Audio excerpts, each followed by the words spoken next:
looking to connect a region of over 600 new bridges between our lands.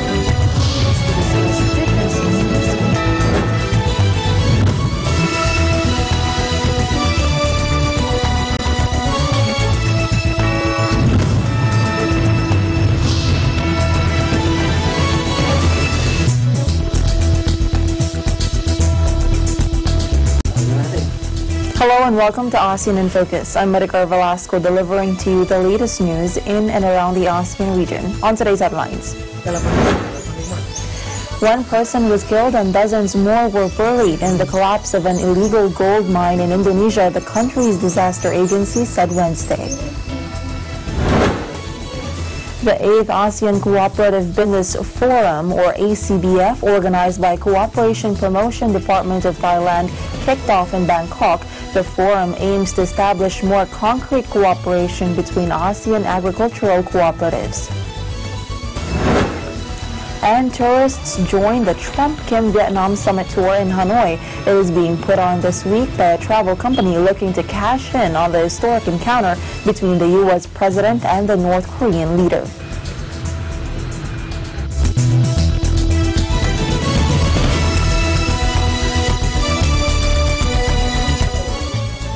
One person was killed and dozens more were buried in the collapse of an illegal gold mine in Indonesia, the country's disaster agency said Wednesday. Rescuers on the island of Sulawesi scrambled to find survivors in the rubble after the collapse triggered a landslide on Tuesday evening, the agency said. At least one person had been found dead and 13 others were injured in the Burang Mangondo region on North Sulawesi, according to the statement. Agency spokesman Sutopo Purwonugroho said it estimated that as many as 60 people are buried under the landslide and rock debris. It was not immediately clear what condition that trapped miners were in. The country has numerous unlicensed gold mining sites that have few in any regulated safety standards.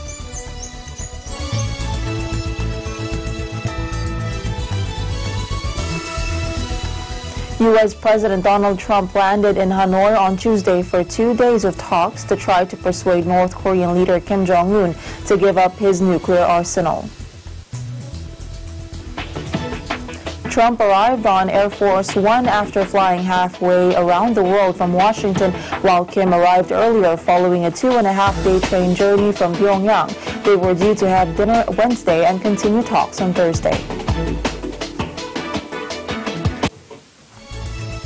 U.S. President touted an, quote, awesome future for North Korea ahead of a high-stakes dinner with its leader Kim Jong-un if his, quote, friend agrees to give up his nuclear arsenal. The Trump tweet, sporting his familiar use of capital letters for emphasis, said the opportunities for a denuclearized North Korea were, quote, like almost none other in history. Trump and Kim are due to meet for one-on-one talks, then dinner in the Vietnam's capital, Hanoi, followed by more talks Thursday. He described Kim as his friend, a far cry from when the two leaders were slinging personal insults and threats of destruction at each other at the height of tensions over the North's weapon programs. Trump also lashed out at his domestic opponents for their criticism of his engagement with the isolated regime. The 2 days of talks aim to put some flesh on the bones of a vague declaration issued after their first historic meeting in June in Singapore.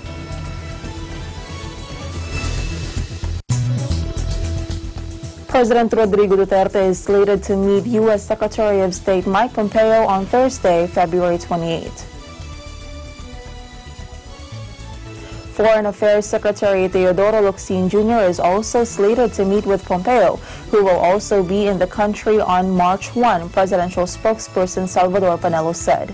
This is Pompeo's first visit to the country since he assumed office. According to Panelo, any subject matter that is mutually beneficial to both countries will be discussed, or any matter for the secretary to raise during Duterte's and Pompeo's meeting at the Villamor Air Base in Pasay. He said this may include the Mutual Defense Treaty, which Defense Secretary Delfin Lorenzana has sought to amend to supposedly make it relevant to the South China Sea dispute between China and the Philippines. Lorenzana had cited a provision in the MDT which said that the U.S. would come to the aid of metropolitan Philippines should it be attacked. Lorenzana had asked if said statement would cover the Scarborough Shoal or end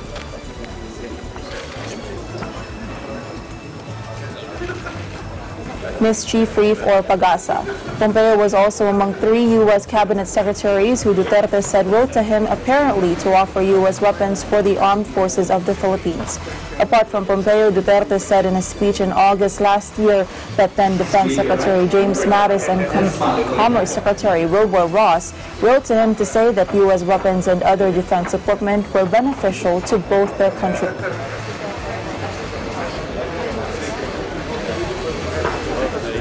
From the United States. The Philippines had also scrapped a deal to buy assault rifles from the U.S. after some U.S. legislators sought to block the sale to Manila, citing what they said were their concerns over Duterte's drug war.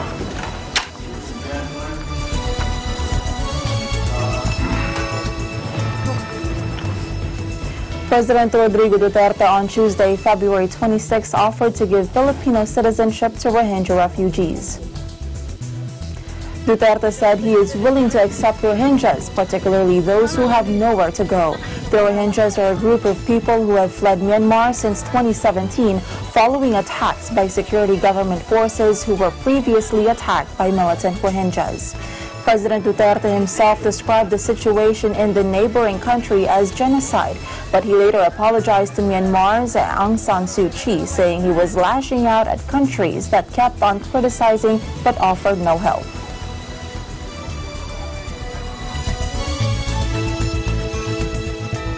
A French tourist facing up to 3 years in prison for flying a drone near Myanmar's parliament is remanded in custody after a first court appearance.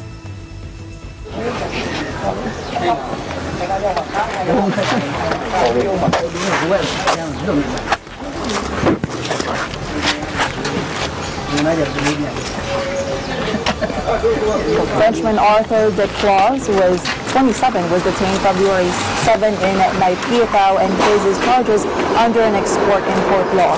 Myanmar has tight restrictions on drone usage in the country, especially at religious and government sites. De Claus will return to court in 5 days for his next hearing. French Embassy Consul Frederic Inza said they regret that he is still in prison and were hoping for a quick solution. He also added it is hoped that the next hearing on the 27th will settle his situation and have him released. Parce que, en fait, Arthur Desclos, c'est juste un touriste qui passe en Birmanie, qui était très content de venir en Birmanie et qui a commis une imprudence en utilisant un drone là où c'était pas permis, mais on croit à sa bonne foi et au fait qu'il n'était pas au courant du tort, de l'erreur qu'il était en train de commettre.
Visiting the Philippines, Manila or Quezon City is a popular destination. But oftentimes the hustle and bustle of the city can be more stressful on your vacation. So when you feel the need to reconnect to nature or relax again, there's a beautiful oasis just outside of the city called the Garden at Ciudad de Victoria.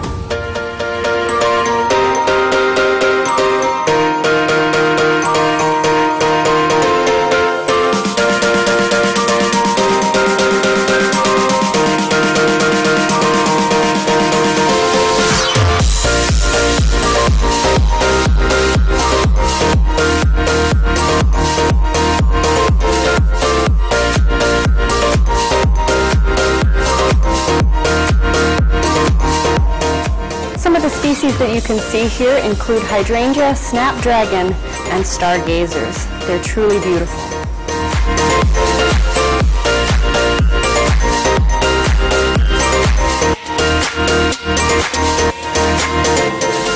The gardens at Ciudad de Victoria are so peaceful, tranquil, and beautiful that it's become a haven for young couples and a very popular venue for engagement photos.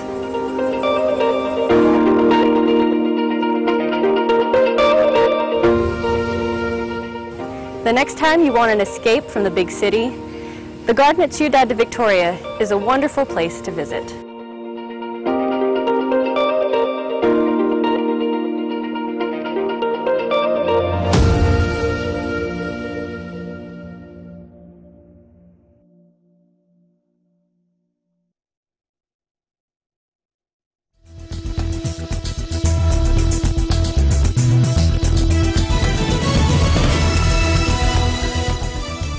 Welcome back.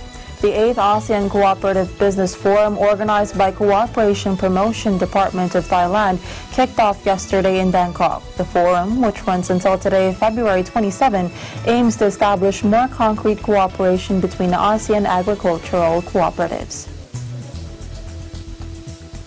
Following the success of the 7th ACBF last year in the Philippines, delegates from ASEAN Sectoral Working Group for Agricultural, Cooperative, Farmers, Organizations, and Development Agencies across ASEAN came to exchange and share experiences in cooperative promotion and the success of cooperative products marketing. Participants visited and learned about the successful agricultural cooperatives in Thailand. Further, they discussed the importance of enhancing the competitiveness of agricultural cooperatives products in the market.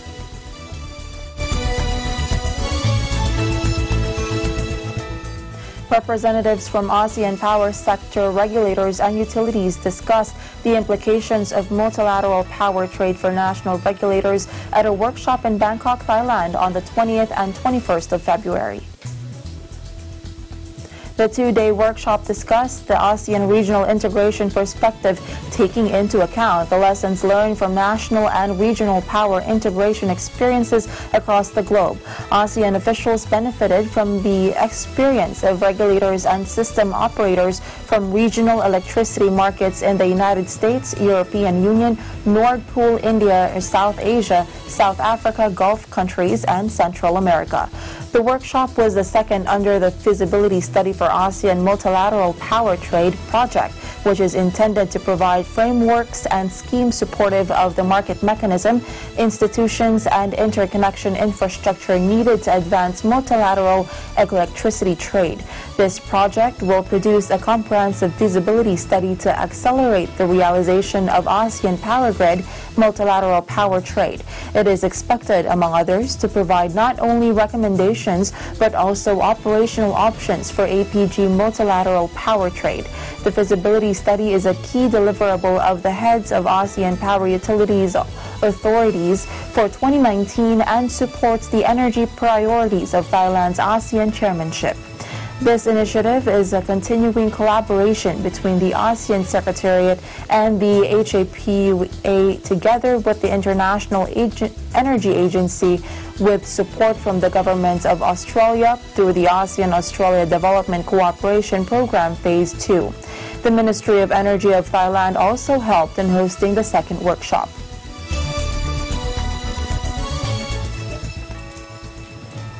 Simulations jointly developed by the Departments of Finance and Health along with the World Health Organization indicate that the proposal by Senator Emmanuel Pacquiao to increase excise taxes on tobacco products to 60 pesos per pack will bring down cigarette consumption by 16.8% and lead 3.2 million adults to quit smoking. Pacquiao's measure, Senate Bill 1599, is similar to the DOF-DOH proposal of increasing the excise tax on cigarettes, regardless of brand or price, to 60 pesos per pack in the first year of implementation and an additional 9% per year thereafter, the DOF said in a statement issued on Monday. Finance Undersecretary Carl Kendrick Chua said during a recent hearing of the Senate Ways and Means Committee on the proposal that simulations show that the threshold in which the cigarette consumption would prove elastic is to tax it above 73 pesos per pack. This means that incremental revenue begins to fall if the excise tax rate is beyond 73 pesos per pack. However, Pacquiao's proposal of 60 pesos per pack would also be beneficial because it would prompt the youth, the poor, and other price-sensitive cigarette users to stop smoking. Health Secretary Francisco Duque III told senators evidence shows that the sin tax reform law of 2012, which raised taxes on alcohol and tobacco products, was effective in reducing smoking among Filipinos.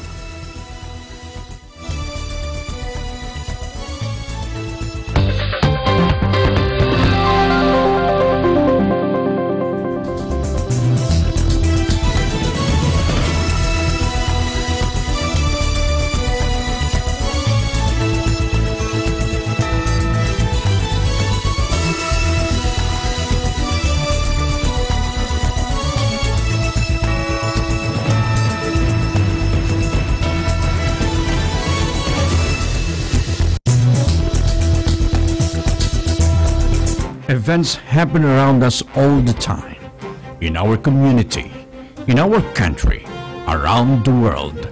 Events that affect people, move communities, or simply inspire us. Interesting events that people need to know.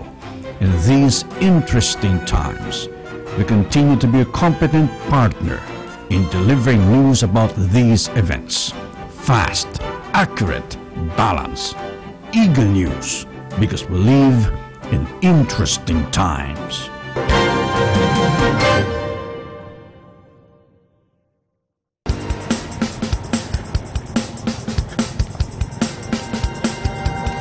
Isang malinis sa paraan ng transportasyon ng pagbibisikleta.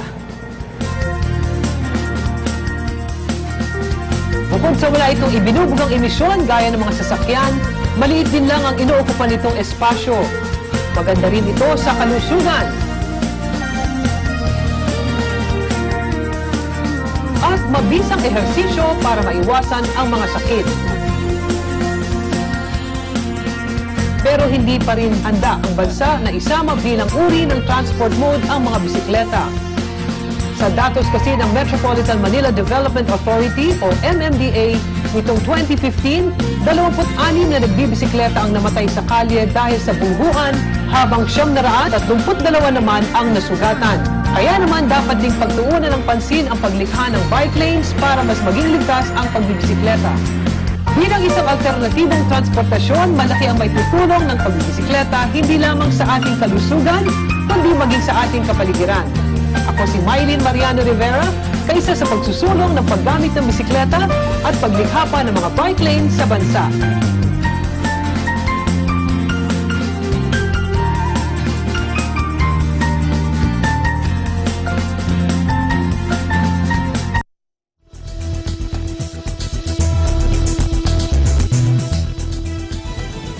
Welcome back. An elephant has been found dead with its tusks and tail sliced off in a wildlife sanctuary in Cambodia, where wild elephant numbers have dwindled to just a few hundred due to poaching and deforestation.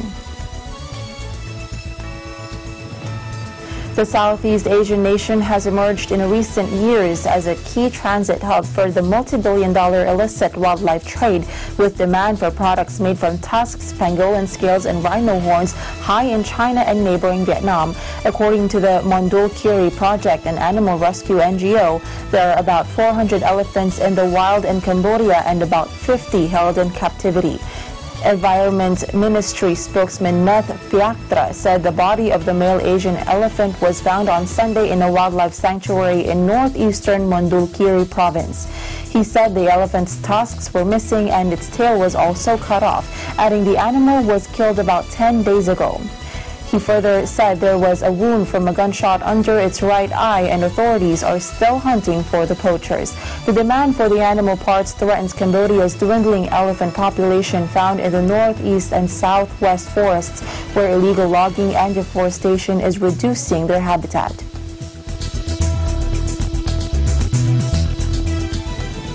Tourists join in the Trump-Kim Vietnam Summit tour in Hanoi. It is being put on this week by a travel company looking to cash in on the historic encounter between the U.S. president and the North Korean leader. Take a look.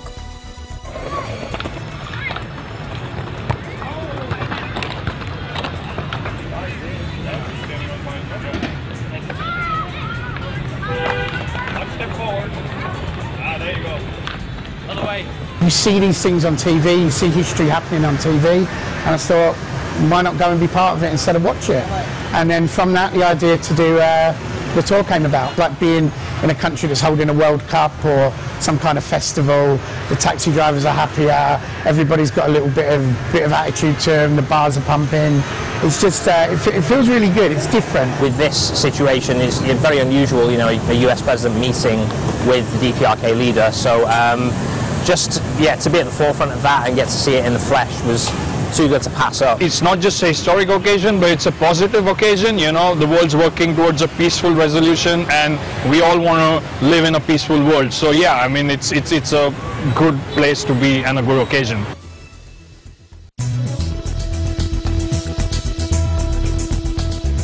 And that is the latest news in the Southeast Asian nations. Stay updated about the ASEAN region. I'm Maricar Velasco and I am 1 with 25.